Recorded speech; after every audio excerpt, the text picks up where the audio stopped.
नमस्कार दोस्तों, आज हम सुनेंगे गंगा जन्म की कथा का दूसरा भाग। चलिए शुरू करते हैं। ऋषि विश्वामित्र ने आगे कहा, बहुत दिनों तक अपने पुत्रों की सूचना नहीं मिलने पर महाराज सगर ने अपने तेजस्वी पौत्र अंशुमान को अपने पुत्रों तथा घोड़े का पता लगाने के लिए आदेश दिया। वीर अंशुमान शस्त्रास्त्रों से सुसज्जित होकर अपने चाचाओं के द्वारा बनाए गए मार्ग से पाताल की ओर चल पड़ा।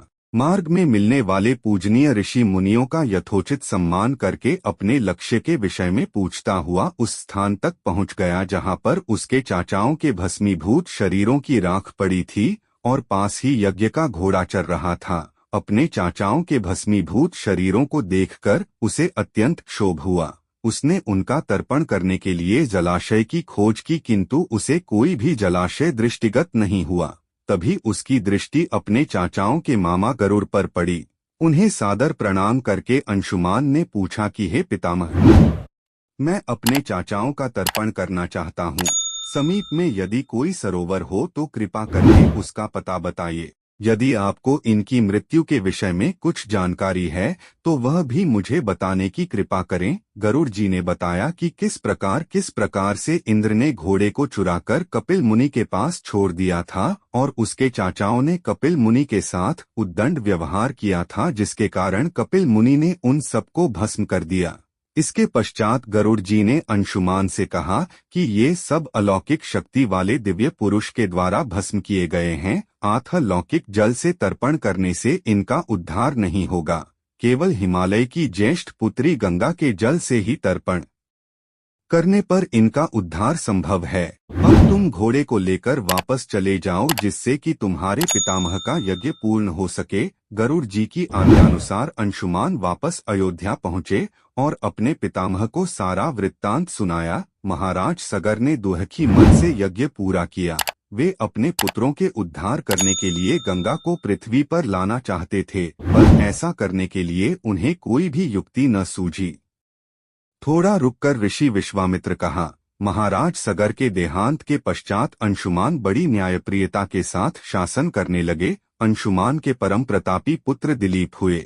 दिलीप के वयस्क हो जाने पर अंशुमान दिलीप को राज्य का भार सौंपकर हिमालय की कंदराओं में जाकर गंगा को प्रसन्न करने के लिए तपस्या करने लगे, किंतु उन्हें सफलता नहीं प्राप्त हो पाई और वे स्वर्ग सिधार गए। इधर जब राजा दिलीप का धर्मनिष्ठ पुत्र भगीरथ बड़ा हुआ तो उसे राज्य का भार सौंपकर दिलीप भी गंगा को पृथ्वी पर लाने के लिए तपस्या करने चले गए, पर उन्हें भी सफलता नहीं मिली।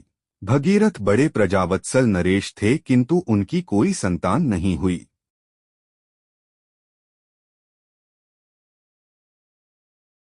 इस पर वे अपने राज्य का भार मंत्रियों को सौंपकर स्वयं गंगावतरण के लिए गोकर्ण नामक तीर्थ पर जाकर कठोर तपस्या करने लगे। उनकी अभूतपूर्व तपस्या से प्रसन्न होकर ब्रह्मा जी ने उन्हें वर मांगने के लिए कहा। भगीरथ ने ब्रह्मा जी से कहा कि हे प्रभु, यदि आप मुझ पर प्रसन्न हैं तो मुझे यह वर दीजिए कि सगर के पुत्रों को मेरे प्रयत्नों से गंगा का जल प्राप्त हो, जिससे कि उनका उद्धार हो सके। इसके अतिरिक्त मुझे संतान प्राप्ति का भी वर दीजिए ताकि इक्ष्वाकु वंश नष्ट न हो। ब्रह्मा जी ने कहा कि संतान का तेरा मनोरथ शीघ्र ही पूर्ण होगा, किंतु तुम्हारे मांगे गए प्रथम वरदान को देने में कठिनाई यह है कि जब गंगा जी वेग के साथ पृथ्वी पर अवतरित होंगी तो उनके वेग को पृथ्वी संभाल नहीं सकेगी। गंगा जी के वेग को संभालने की क्षमता महादेव जी के अतिरिक्त किसी में भी नहीं है। इसके लिए तुम्हें महादेव जी को प्रसन्न करना होगा। इतना कहकर ब्रह्मा जी अपने लोक को चले गए। भगीरथ ने साहस नहीं छोड़ा। वे 1 वर्ष तक पैर के अंगूठे के सहारे खड़े होकर महादेव जी की तपस्या करते रहे।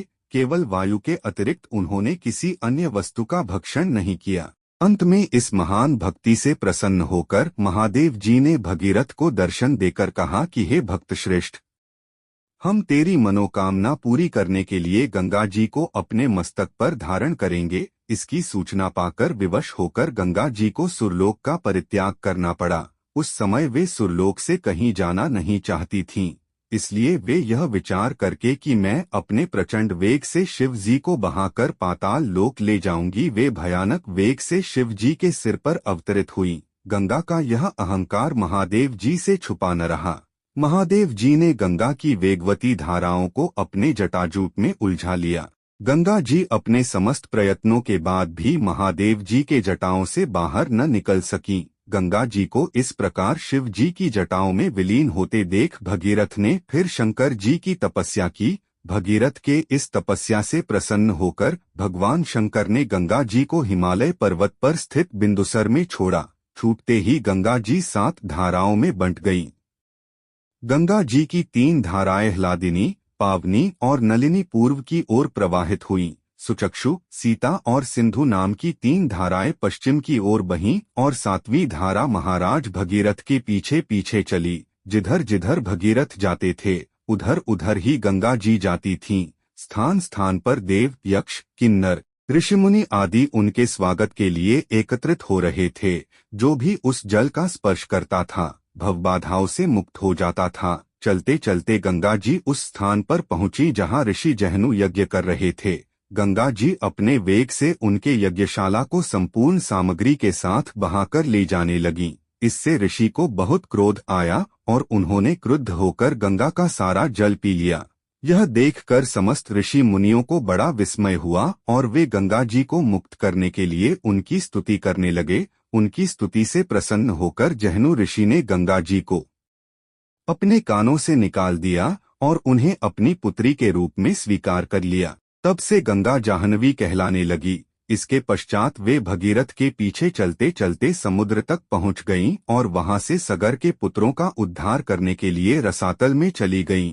उनके जल के स्पर्श से भस्मीभूत हुए सगर के पुत्र निष्पाप होकर स्वर्ग गए। उस दिन से गंगा के 3 नाम हुए, त्रिपथगा, जाह्नवी और भागीरथी।